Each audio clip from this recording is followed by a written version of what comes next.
नेपाल से आज की सबसे बड़ी खबर ग्लेशियर फटने से तबाही की थी। बाढ़ में 1000 से ज्यादा लोगों के बहने की जानकारी मिल रही है, जबकि कहा जा रहा है कि 16 लोगों की अभी तक मौत हो चुकी है। हाइड्रो पावर प्रोजेक्ट्स को भी नुकसान पहुंचा है। तिब्बत से विनाशकारी बाढ़ ने नेपाल में तबाही मचाई है। 1000 से ज्यादा लोग बह गए हैं, ऐसा माना जा रहा है।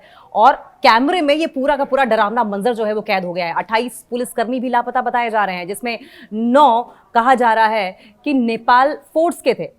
तिब्बत से अचानक आए मौत के सैलाब ने पड़ोसी देश नेपाल में भारी तबाही मचा दी है। रसुआ जिले के तिमुरे और स्याफुबेसी में फ्लैश फ्लड के बाद हाहाकार मचा हुआ है। तबाही के डरावने वीडियो सामने आ रहे हैं। हालात की गंभीरता को देखते हुए 5 जिलों में हाई अलर्ट जारी कर दिया गया है। पीएम बालेन्द्र शाह के निर्देश पर सेना ने मोर्चा संभाल लिया है और हेलीकॉप्टर्स के जरिए उफनते पानी के बीच फंसी जिंदगियों को बचाने के लिए युद्ध स्तर पर रेस्क्यू ऑपरेशन लगातार जारी है। लेंदे खोला, जो कि भोटे कोशी में है, वहां बाढ़ से रसुआ सीमा नाके पर बड़े पैमाने पर नुकसान हुआ है। अधिकारियों के अनुसार टिमुरे सहित आसपास के 2 बाजार बाढ़ से पूरी तरीके से तहस नहस हो गए हैं। मल्टी स्टोरीड बिल्डिंग एक तिनके की तरह बह गई हैं, ताश के पत्ते की तरह बह गई हैं, मानो कोई सूखा पत्ता हो। तिब्बत की ओर से अचानक आई भीषण बाढ़ ने नेपाल के रसुआ जिले के टिमुरे बाजार क्षेत्र में भारी तबाही मचाई है। लेंदे खोला भोटे कोशी में आई बाढ़ से रसुआ सीमा नाके पर बड़े पैमाने पर नुकसान हुआ। अधिकारियों के मुताबिक टिमुरे सहित आसपास के 2 बाजार बाढ़ से पूरी तरीके से तहस नहस हो गए हैं। इसमें कई घर ताश के पत्ते की तरह एक साथ बह गए। लोहे के बड़े बड़े भारी भरकम पुल बह गए हैं। इस तबाही के मंजर में 1000 से ज्यादा लोगों के बहने की आशंका जताई जा रही है। नुकसान बहुत बड़ा हुआ है। तस्वीरें बेहद डरावनी है। हालांकि अभी तक आधिकारिक पुष्टि होना बाकी है। पीएम बालेन्द्र शाह ने आपातकालीन बैठक बुलाई है। प्रधानमंत्री बालेन्द्र शाह ने नेपाल में आई अचानक बाढ़ से भारी तबाही के बीच राष्ट्रीय आपदा प्रबंधन की आपात बैठक बुलाई। उनके सलाहकार असीम शाह ने बताया कि प्रधानमंत्री शाह सीधे ही प्रभावित क्षेत्रों के प्रमुख जिलाधिकारियों से संपर्क में हैं और हर पल की मॉनिटरिंग कर रहे हैं। बाजार और कस्टम कार्यालय क्षेत्र को पहुंचाया है नुकसान। रसुआ के सहायक प्रमुख जिला अधिकारी ध्रुव प्रसाद अधिकारी के मुताबिक बाढ़ ने बाजार और कस्टम कार्यालय क्षेत्र को भी बहुत नुकसान पहुंचाया है। उन्होंने बताया कि रसुआ भंसार क्षेत्र में बड़ी संख्या में वाहन और दूसरा सामान मौजूद था जो बाढ़ में बह गया। पिछले साल की अगर बाढ़ की बात की जाए तो अगर क्षतिग्रस्त हुए जो स्थान पर, वहां पर भी बाढ़ आई है। हाल ही में नया पुल बनाया गया था और इस बाढ़ में वो पुल भी बह गया है।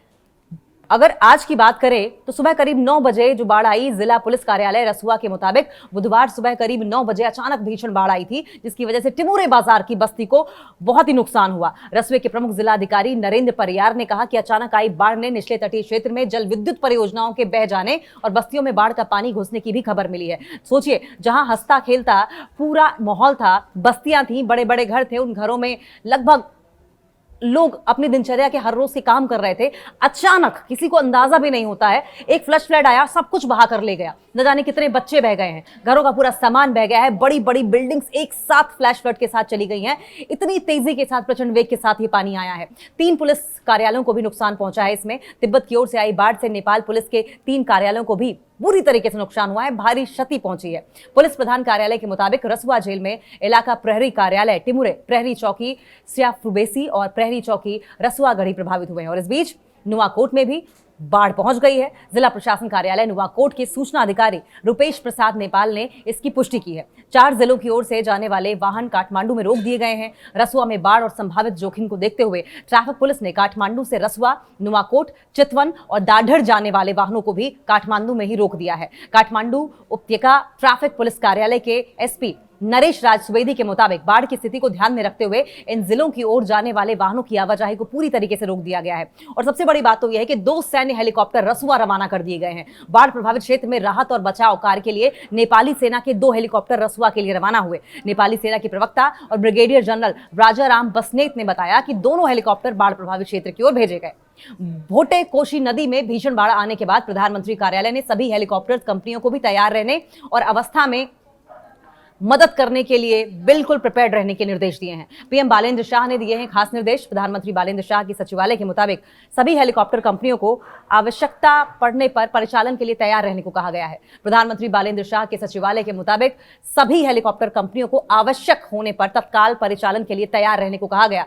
5 जिलों के नदी तटीय क्षेत्रों में सतर्कता बढ़ा दी गई है। भोटे कोशी नदी में बाढ़ के कारण रसुआ, नुआकोट, दादड़, गोरखा और चितवन से होकर बहने वाली नदियों के तटीय क्षेत्रों में रहने वाले लोगों को को सतर्क रहने की अपील की गई है। इसके अलावा गृह मंत्री ने भी आपातकालीन बैठक बुलाई है। इस बीच रसुआ में बाढ़ से हुई व्यापक क्षति को लेकर गृह मंत्री सुदन गरुड़ की मौजूदगी में मानसून प्रतिकार्य कमांड पोस्ट की आपात बैठक शुरू हो गई है। बैठक में बाढ़ से हुए नुकसान, खोज और बचाव और राहत कार्यों के संबंध में आवश्यक निर्णय लिए जाने की तैयारी की जा रही है। गृह मंत्री की ओर से की गई खास अपील में नेपाल के गृह मंत्री सुदन गुरुंग ने रसुआ में भोटे कोशी नदी में तिब्बत की ओर से बड़ी बाढ़ आने के बाद नदी तटीय क्षेत्रों में रहने वाले लोगों से तत्काल सुरक्षित स्थानों पर जाने की अपील की है। रेस्क्यू ऑपरेशन लगातार जारी है। हेलीकॉप्टर्स के जरिए सेना की वहां पर तैनाती कर दी गई है। गृह मंत्री की ओर से जारी अत्यावश्यक सार्वजनिक सूचना में कहा गया है कि भोटे कोशी और त्रिशूली नदी के तटीय क्षेत्र, मुगलिन और इसके साथ साथ आसपास के इलाकों में उच्च सतर्कता, high level security, high alert जारी कर दिया गया है और कहा गया है कि जोखिम बहुत ज्यादा है और इसीलिए रसुआ, धादिर, गोरखा, चितवन और नुआकोट जिलों में नदी किनारे रहने वाले परिवारों से अगले आदेश तक सुरक्षित स्थानों पर रहने के अनुरोध किए गए हैं। और जो हेल्पलाइन जारी किया गया है उसके मुताबिक सूचना में यह कहा गया कि अगर किसी स्थान पर खोज और बचाव की आवश्यकता हो या किसी प्रकार की सहायता की जरूरत महसूस होती है तो तत्काल नंबर टोल फ्री भी जारी किया गया है। नंबर क्या है? 1234। बहुत ही आसान सा नंबर दिया गया है। 1234 पर संपर्क किया करें और जो भी संभव मदद होगी उस वक्त तुरंत से तुरंत पहुंचाई जाएगी। गृहमंत्री ने लोगों से पृथ्वी राजमार्ग, गलछी, नुआकोट, रसुआ, सियाफ्रुबेसी सड़क और मुगलिन नारायणगढ़ सड़क पर यात्रा नहीं करने की अपील की है और इन मार्गों पर आवागमन पूरी तरीके से रोकने का आग्रह भी किया है। आपको बताएं कि तिब्बत में ग्लेशियर झील फटने की खबर के बाद नेपाल की चीन सीमा से लगे रसुआ इलाके में अचानक तेज रफ्तार से बाढ़ आने की जानकारी सामने आई। नेपाल के स्थानीय समय के मुताबिक सुबह करीब 9 बजे रसुआ के टिमुरे और आसपास के इलाकों में बाढ़ से भारी नुकसान की खबर है। करीब 1000 लोगों के बहने की जानकारी सामने आ रही है और सिर्फ इतना ही नहीं है, वहां पर जिस तरीके से बड़े बड़े लोहे के पुल बह गए हैं, बड़े बड़े इमारतें बह गई हैं, घर बह गए हैं, अभी तक 1000 लोगों के बहने की आशंका जताई जा रही थी।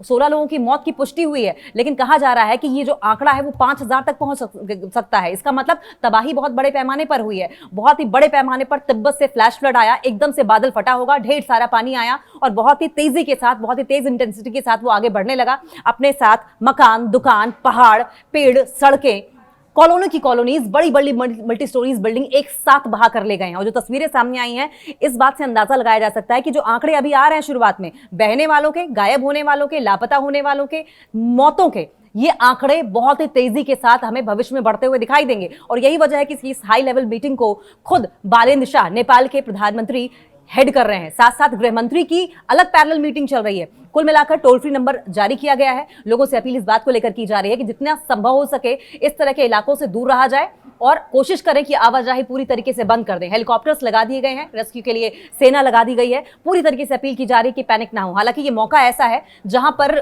जिंदगियां जा रही हैं, चीखो पुकार चारों तरफ मची हुई है। ऐसे में बार बार अपील इसी बात को लेकर नेपाल की सरकार कर रही है कि आप अपना पेशेंस बनाकर रखें, अपना पेशेंस लूज ना करें।